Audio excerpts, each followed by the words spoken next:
ఎంత మాత్రమో మన తలంపుల్లో కానీ, మన ఆలోచనలో కానీ, మన మాటలో కానీ, ఇట్లా మాట వరుసకైనా కానీ ఎవరి మరణమును మనం కోరుకోవద్దండి.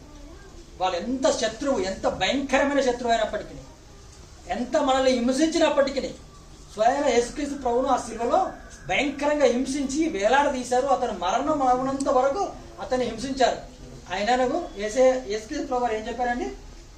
తండ్రి వీరేం చేస్తున్నారు కనుక వీరిని క్షమించమని చెప్పారు. క్రియలలో మనం ఎంత మాత్రం పాల్పొగులు పొందొద్దని మీకు నేను చెప్తున్నాను. హల్లెలూయా. కాబట్టి ఎందుకంటే తీర్పు తీర్చేవాడు దేవుడే.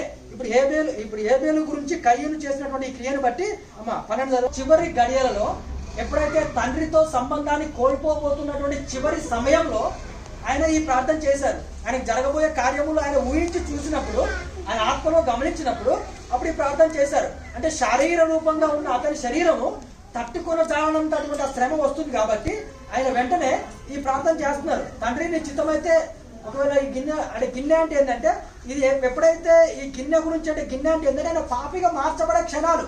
ఆయన పాపం లేదు, కానీ మనుషుని శరీరం ధరించుకున్నాడు కాబట్టి మనుషుల పాపాలు ఆయన మీద మోపబడుతున్నప్పుడు, ఆయన నిందారోపణలు ఆయన మీదకి వస్తున్నప్పుడు శ్రమ, పాపి అంటే శ్రమ అనుభవించాల్సిందే. ఇంకా పాపి అంటే శ్రమ అనుభవించవలసిందే.